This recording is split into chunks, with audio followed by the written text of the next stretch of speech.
I love The Road Warrior, or as non-U.S. audiences would call it, and probably appropriately so, Mad Max 2, The Road Warrior. You know, it's interesting. 80s pop culture has so much going for it right now. You have shows like Stranger Things that are firmly in the zeitgeist.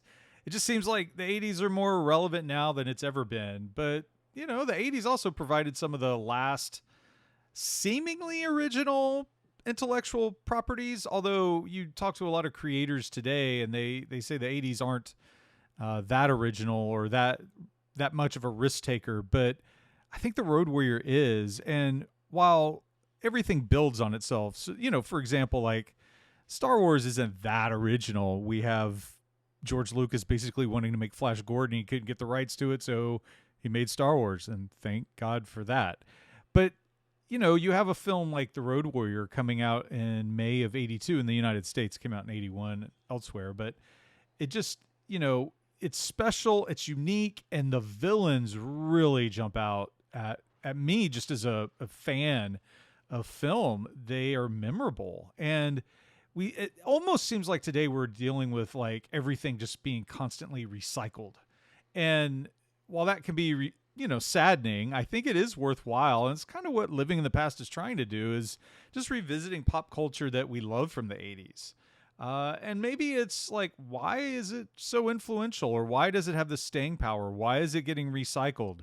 And I think you can look at the Road Warrior as almost like a map for why that might be.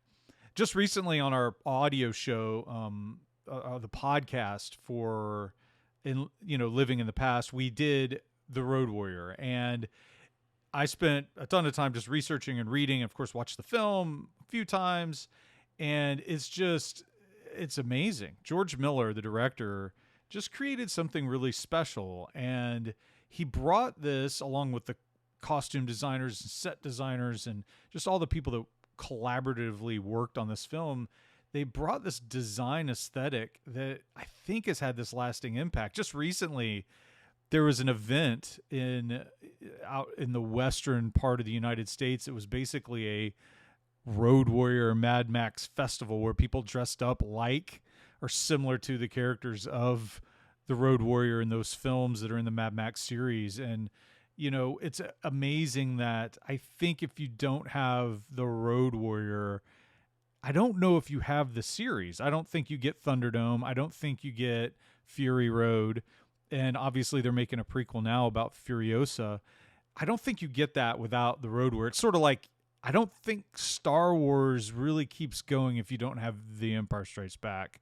Obviously they'll make Return of the Jedi, but if Empire wasn't a success, I don't know if it would be what it is today. And I think the Road Warrior sort of fits that same place in the series of films. But look at the villains of the film. In a way, there's like three key villains, really two, but then you have this kind of minor one.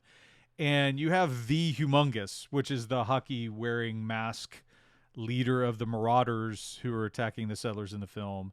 You have Wes, Humongous's second in command, and who's memorable. I mean, he rides his little motorcycle, has his little red tinged mohawk, and then there's the third, and that's he doesn't really fit. I mean, he isn't as cool as the other two, but he might be just as interesting in some ways, and that's the Toady, or the crier, the town crier, who would announce Humongous and his Marauders. It's interesting. George Miller, in an old issue of Fantastic Films, it's like issue 30, came out in August of '82. He was asked a question. Basically, the question was like, you know, Humongous is wearing this mask and he has this bodybuilder's physique. Why did you keep his face covered? Is the question. And is he a villain that's left over from Mad Max? And Miller said something really interesting. He said, you know, we have these extensive back characters on, you know, background on all these characters. But when you're and this is the quote, he goes, normally when you're writing a screenplay, you try and condense a number of characters into one for the sake of plot simplification. He goes, in this case, we did the opposite. We split the arch villain into three characters. We had Humongous the body. We had the guy with the Davy Crockett hat who loses his fingers as the mouthpiece. And the guy with the mohawk is the crazed maniac. And, take a moment and just think about Humongous for a second. If he's buff, he has a hockey mask, he has the cool gun with the scope, right? But did you notice that when he opens up like the case, there's like a picture of his like parents or grandparents, so sentimental, right? Um, in the background, just in the research I did, it basically said that he was like before Armageddon or before the apocalypse or whatever, he was a military strategist and philosopher, and he gets burned in some accident. Is Mad Max involved in that? Who knows? There's nothing ever explicitly said, but it's interesting to think that maybe Max had something to do with it. But he has cool spears and he has nitrous oxide. What's not to love? But there's this design aesthetic. He's mysterious. He's muscular.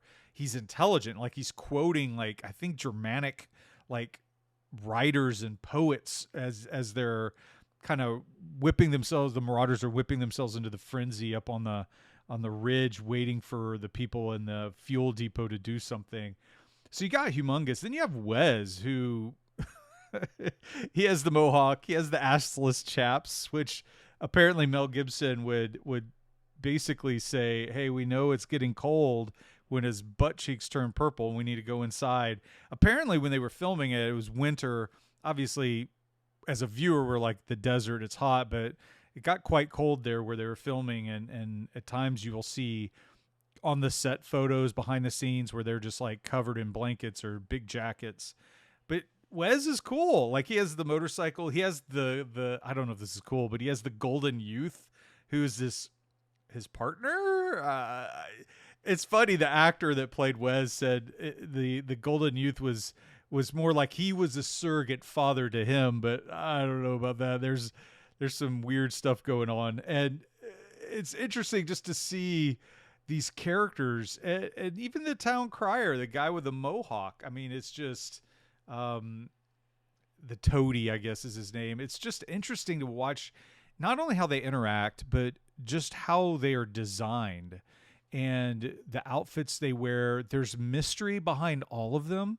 We're never given what the whole story is. We're just kind of dropped in the middle of the Road Warrior. And I don't know. I feel like a lot of the things we watch today, and even back then, I think this is why the Road Warrior is special. There's always a need to explain everything. And I think sometimes when you leave a little bit of mystery in there, it fuels our own imagination as the viewer. And it almost makes us not necessarily infatuated, but we're very interested in what we're seeing up on the screen.